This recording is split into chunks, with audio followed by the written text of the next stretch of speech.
আজ গেছিলাম প্রায় 10 বছর আগে পড়ে পাশ করে যাওয়া এক ছাত্রর বাড়ি। আমি সাধারণত ফুড ব্লগার নই বা কোনো ব্লগার নই, তো কিন্তু কিছু কিছু স্মৃতি করে রাখতে ভালো লাগে। আর আমার একটা খুব বড় ভীষণই বদ অভ্যাস আছে যে আমি বর দেখি না, বউ দেখি না, আগেই কোথায় পকোড়া, কোথায় স্টল, এটা দেখতে ভালো লাগে। এই যেমন প্রথম এগারে কি একটা খুব সুন্দর জল ছিল, সেটা তো খেলাম। তারপর বেশ দীর্ঘ লাইন ছিল, একটু ফুচকার খাওয়ার চেষ্টা করলাম। ফুচকাটার নুন ঝাল একটু বললাম কম দিতে, এবারটা সেটাই বেশি করে দিয়েছে। যাই খেয়েছি, কটা খেয়েছি মনে নেই। তবে রেশমি কোথায় গেল? ও আচ্ছা, ও এই তো। আমি খুঁজছি রেশমিকে, রেশমি আমায় খুঁজছে। কি তাল মায়ের। তারপর হঠাৎ করে যখন খুঁজে পেলাম, দেখলাম হ্যাঁ এটা নিয়ে মোটামুটি 25তম আইসক্রিম, সব কটা ফ্লেভারই মোটামুটি 5 বার করে খেয়েছে। আর কি বলবো, আমি হঠাৎ করে মনে করেছিলাম বুঝি নিচে কোনো কিছু হারিয়ে গেছে। তো তারপর দেখলাম না, ক্যামেরাম্যানেরই এটা কারসাজি যে নিচের পাগুলো তিনি গুনছেন আর কি। তো যাই হোক, নিচের পা অনেকক্ষণ ধরে দেখার চেষ্টা করছিলাম যে এর মধ্যে কোনো কিছু পাওয়া ঠাওয়া যায় কি না। তারপর দেখলাম ও আচ্ছা, আমিও একটা এদের দেখা দেখি একটা আইসক্রিম মোটামুটি খেলাম, ভালোই ছিল ফ্লেভারটা। এবং তারপর হঠাৎ করে একজন আমায় চিনতে পেরে মোটামুটি এলো, নিজেকে একটা সেলিব্রিটি বলে মনে হচ্ছিল। ঠিক আছে, থ্যাংক ইউ। যাই হোক, আমাকে চিনতে পেরেছে, এটা খুব ভালো লেগেছে। এবং আমি একটা সৌজন্যে হাসি তো দিতেই হয়। এবং অনেকক্ষণ ধরে আমি খোঁজার চেষ্টা করছিলাম যে আসল পেট পুজোটা কোথায় হচ্ছে।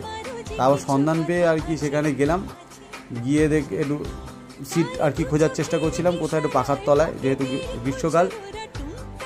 ও বাবা, সেখানে গিয়ে দেখি আগে থাকতে রেশমি এবং আমার সেই গুণধর বসে আছে। তারপর সময় মতো ভাত এসে পড়লো, বেশ গরম গরম। আর আমার সবচাইতে প্রিয় যে ইনস্ট্রুমেন্টটা, এবং মূলত আমি বিয়েবাড়িতে যেটার জন্য যাই, সেটা এলো ডাল, মাছের মাথা দিয়ে ডাল। একেবারে এক্সিলেন্ট, মানে আমার একেবারে সবচাইতে প্রিয় খাদ্য। মানে এটার জন্যই মূলত আমি বিয়েবাড়িগুলোতে যাই। আর এটা চিপস, সবসময় কেন আমার পাতে একটু কম পড়ে কে জানে। এটা পটল চিংড়ি ছিল, এবং বরাবরই কপাল খারাপ থেকে চিংড়ি আমার পাতে পড়েই নি একটাও। রেশমিটা আবার গোটা 3-4টে পড়েছে। এবং এটা হচ্ছে মাছের পেটি।